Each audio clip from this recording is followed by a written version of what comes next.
Un infeliz cumpleaños para Orwell. Gran Hermano, minutos de odio, telepantallas, policía del pensamiento, ministerio de la verdad, neolengua. No hay antecedentes de un libro que haya ofrecido tantas categorías para comprender el fenómeno del totalitarismo.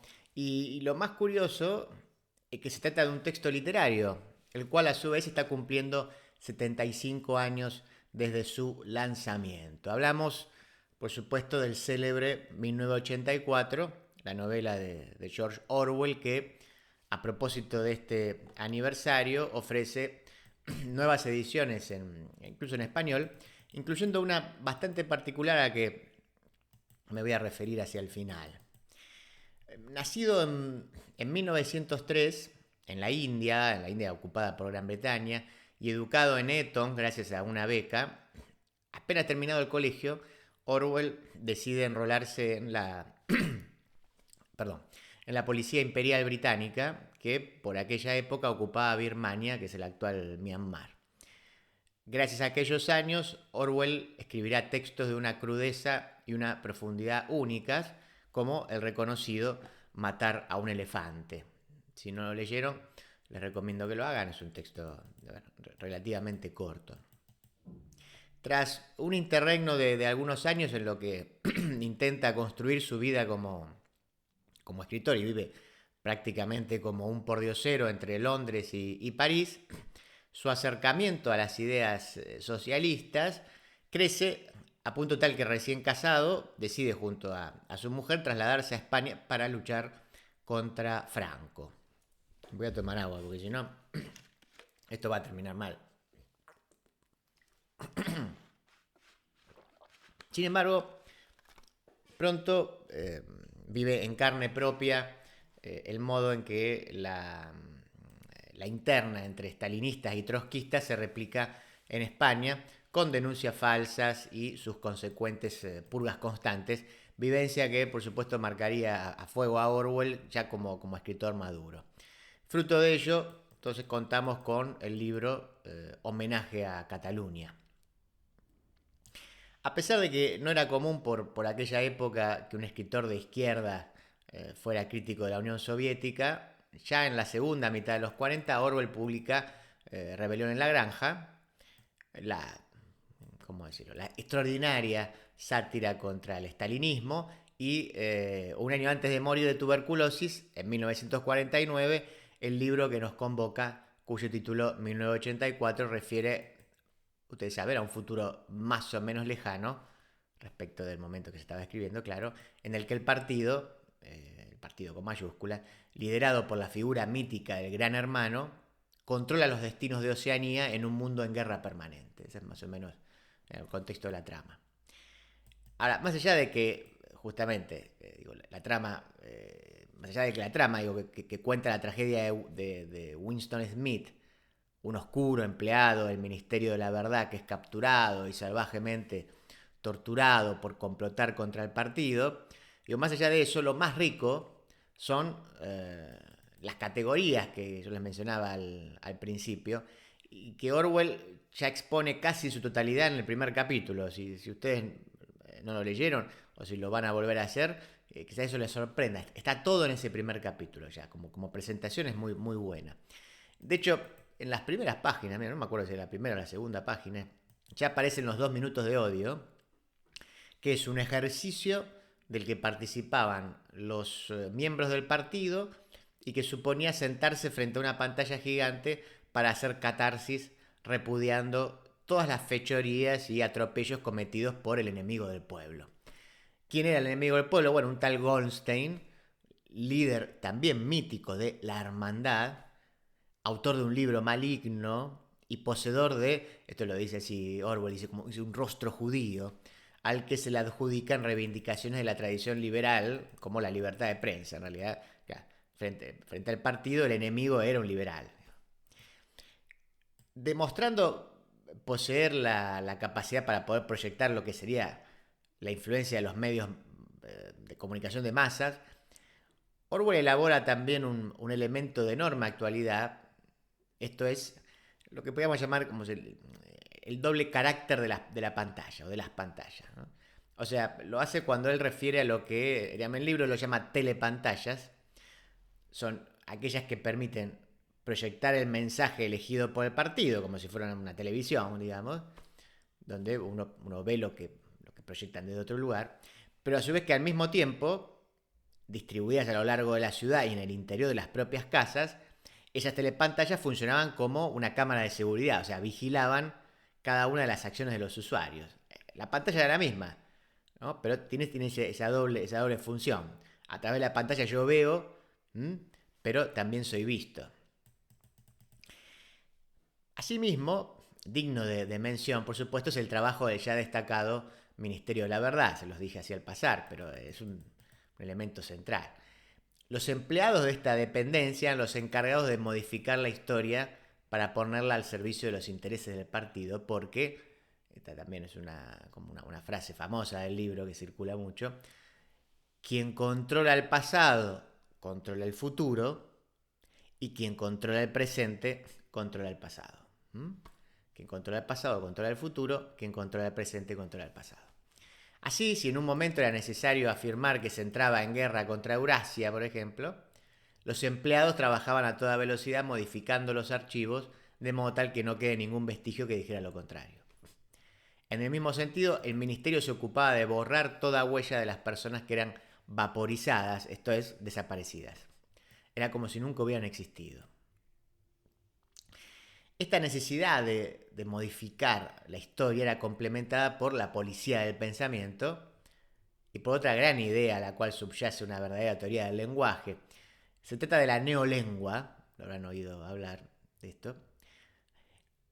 O sea, es la lengua que se hablaba en Oceanía, la cual era constantemente modificada por unos burócratas cuya finalidad era reducir el lenguaje lo más posible bajo el supuesto de que controlando el lenguaje se controla el pensamiento y la realidad. ¿Qué quieren que les diga? Más actual no se consigue, ¿no? Bueno, dicho esto, podemos mencionar dos grandes paradojas sobre el legado de la obra de Orwell que imaginamos hubieran generado su indignación. La primera y la más obvia, la que todos conocen, es la apropiación que se ha hecho de la figura del Gran Hermano. Esto ha pasado en todos los países. No hay en este sentido de una lección más precisa del cambio de época, porque si en el libro el Gran Hermano era sinónimo de un sistema totalitario, panóptico, que se servía de un sistema de cámaras para controlarlo todo y del cual los rebeldes querían escapar, ingresando ahora ya al siglo XXI, el Gran Hermano deviene un formato televisivo de enorme éxito en todos los países, en el que los jóvenes pugnan por ingresar a una casa para poder ser vistos. Es como la paradoja más a la mano, más evidente y en un sentido también más indignante, que se haya tomado justo esa categoría de ese libro para realizar este entretenimiento, digamos. Ahora, la segunda paradoja del legado es todavía más increíble porque ha sido impulsada, en este caso, por los propios herederos de Orwell. Esto es lo más llamativo. Es una suerte de reescritura del original, del 1984 original, pero realizada desde la perspectiva de la coprotagonista, que se llama Julia. El protagonista era Winston Smith y que tiene una relación con Julia. Efectivamente, los dueños actuales de los derechos consideraron que en 1984 merecía una versión desde la perspectiva de la mujer. Y para ello convocaron a una escritora feminista, que se llama Sandra Newman, quien ha afirmado en varias entrevistas que Orwell era un misógino. De aquí se seguiría que, entonces, para desexorcizar la obra del misógino, habría que poner una protagonista mujer que hiciera al menos lo mismo que el protagonista varón, o sea, que Smith. Por cierto, bueno, eso, quizás en un futuro lleguen versiones, hay que ver qué quieren los herederos de Orwell, pero versiones en las que el protagonista sea un Smith negro, podría ser, o una Julia trans, eso no se sabe, pero bueno, con esa misma lógica podría ser. Lo cierto es que en esta nueva versión, que por momentos reproduce fielmente el original, y que se titula justamente Julia, así se llama, la nueva versión, por lo pronto se dice que el verdadero problema del protagonista de Smith es su poco apasionamiento sexual, cuya responsabilidad, según él, sería de las mujeres, ¿no? O sea, ahí se demostraría que claramente que Smith es un misógino. También se afirma que la coprotagonista, Vicky, eh, la coprotagonista del nuevo libro, o sea, la protagonista es Julia, pero hay una coprotagonista que es Vicky, sufre un aborto producido por una sustancia que ha ingerido obligada por el padre de la criatura, que es un alto funcionario del partido. También se dice que estaba penada la homosexualidad femenina, pero no la masculina, que Julia evita demostrar su intelectualidad para no asustar a los varones, que el Estado totalitario actúa principalmente sobre el cuerpo de las mujeres, tal como parece la propia Julia cuando, como parte de un plan del gobierno, es inseminada con el supuesto semen del gran hermano. Y por último, en esta nueva versión, de 1984, firmada por Newman, los jerarcas del partido tienen como esposas a mujeres sub 30, a las cuales luego descartan e incluso aparece un documento de la hermandad en el cual la principal acusación contra el Estado totalitario es la de cometer delitos sexuales contra mujeres. Esa es como la nueva trama del libro. Asimismo, frente a una Julia que en el original esbozaba una suerte de astucia y liberalidad sexual, aunque algo como casquivana y desideologizada, como que ella como que no se ocupa mucho de los temas que sí se ocupaba Smith. En esta nueva versión, Julia prácticamente es todo, porque, o sea, es víctima del partido que la obliga a trabajar de prostituta para captar a los traidores como Smith. Eso obviamente no está en el original. Pero también trabaja como mecánica y escribe novelas en una de las secciones del Ministerio de la Verdad. También es una de las niñas delatoras que llevó a su propia madre a la muerte, pero también es lo suficientemente sensible como para salvar a su compañera con la cual finalmente tendrá un amorío. Todo eso es Julia. Además, mientras que en el original Smith no resiste la escena de las ratas atacando su rostro, si lo leyeron recordarán esa escena que es terrible, en Julia la protagonista, o sea, a Julia la someten a la misma tortura, pero ella abre la boca, hace que la rata ingrese en su boca y luego la cierra para decapitar al roedor. Esta es tremenda la escena. Todo eso hace Julia, además de tener sexo frente a las telepantallas, estas que permitían que uno viera pero también ser visto, y lo hace para erotizar a los fisgones de la policía que ella supone que están mirando ahí cuando, en este caso, una pareja tiene sexo. A mí, sinceramente, esto desde mi punto de vista personal, por supuesto, yo creo que si buscamos distopías en clave feminista, Margaret Atwood lo ha hecho muchísimo mejor, ¿no? En el cuento de la criada, muchísimo mejor. Claramente.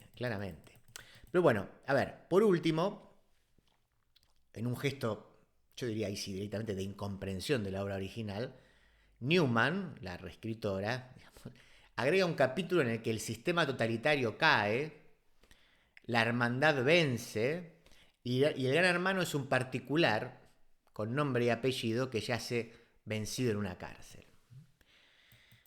Yo creo que esto va claramente en contra del espíritu de la obra y de la comprensión de la obra original, donde el gran hermano no es un señor particular viejo y decrépito que le gusta mirar por las telepantallas, es un sistema, pero bueno, no importa. Para finalizar, entonces, digamos que el 75 aniversario de una obra esencial para la literatura y el pensamiento contemporáneo recibe una suerte de tiro de gracia paradojal. Si no bastaba con la reapropiación cínica que la industria del entretenimiento había hecho del Gran Hermano, ahora los propios herederos pretenden reescribir la obra paradigmática que denunciaba el modo en que los totalitarismos pretenden la reescritura de la historia. Que haya sido en clave feminista en realidad es lo de menos. O sea, lo mismo hubiera sido en cualquier otro sentido, o sea, cualquier reescritura, no es un problema que sea feminista. El Ministerio de la Verdad, entonces, existe y ha actuado sobre la ficción que lo imaginó. ¿Qué quieren que les diga? Orwell y 1984 no merecían un cumpleaños tan infeliz.